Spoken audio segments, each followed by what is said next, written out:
From the battlefield to the anchor desk, from chaos to clarity, one man's life has been anything but ordinary. A reporter who never backed down, a storyteller who chased danger, and a survivor who learned that luck isn't random, it's earned.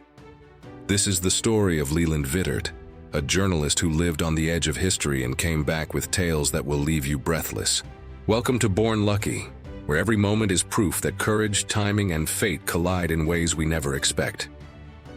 Leland Vittert's story begins not in a glamorous newsroom, but in the quiet backdrop of his upbringing. Born into a middle-class American family, he didn't inherit fame, power, or fortune. What he did inherit, though, was an unshakable curiosity about the world, a hunger to understand why events unfolded the way they did.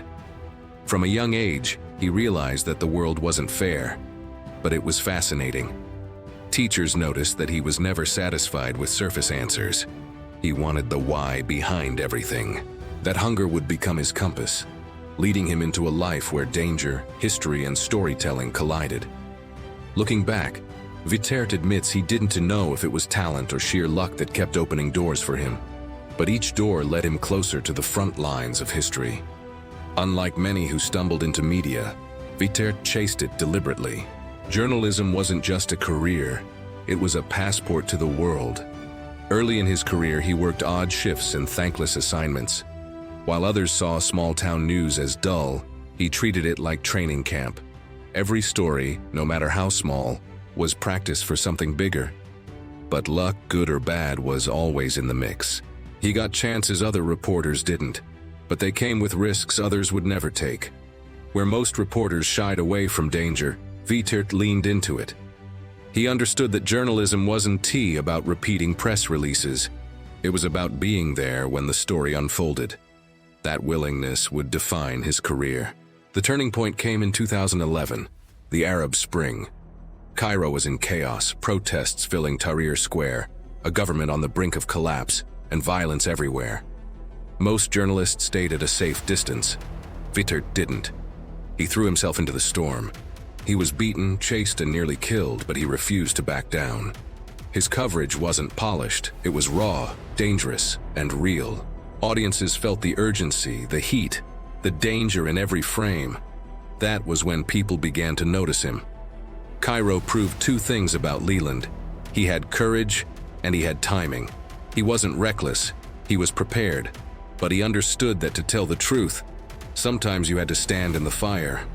After Cairo, Vittert's path led him deeper into the heart of global conflict. He embedded with troops in Afghanistan, reported from the battle. War zones are unforgiving places. For a reporter, one wrong step can mean death.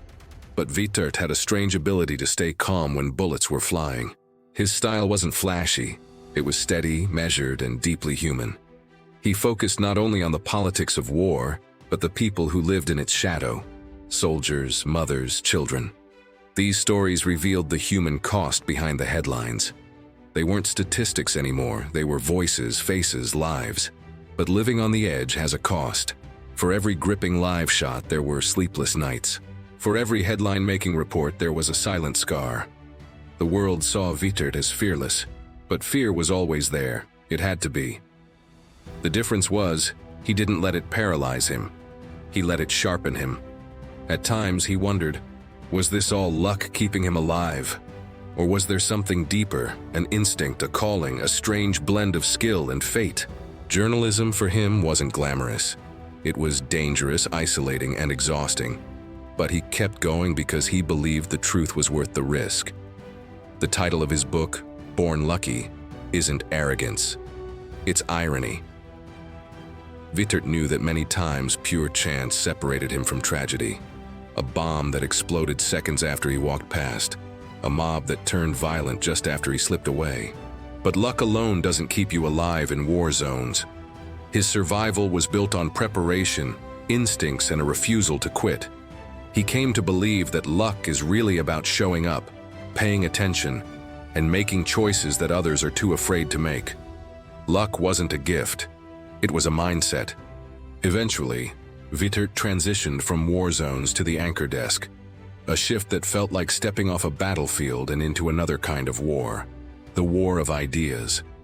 As a television anchor, he brought the same intensity to live debates and breaking news. Unlike many polished anchors, he didn't try to smooth out his edges. He leaned into authenticity. Viewers trusted him because he wasn't pretending. Still, he often wondered, was he still chasing luck, or had he finally earned stability? His career, like his life, was unpredictable, but one thing never changed: his refusal to stay comfortable. Born Lucky isn't just a memoir, it's a lesson. Through his stories, Vittert leaves us with truths we can all take away. Courage isn't the absence of fear, it's moving forward despite it. Luck is opportunity meeting preparation. Stories matter, not just for history, but for humanity. He teaches us that life isn't about avoiding chaos, it's about finding meaning in it. And when we look back at our own lives, we may realize that luck has less to do with chance and more to do with how willing we are to step into uncertainty. He went where others wouldn't. He stood where others fled. He asked the questions others feared. Leland Vittert may call himself born lucky, but the truth is, luck alone doesn't tell this story. This is a story of courage, sacrifice, and the relentless pursuit of truth. And when history looks back, it will remember the reporter who refused to blink,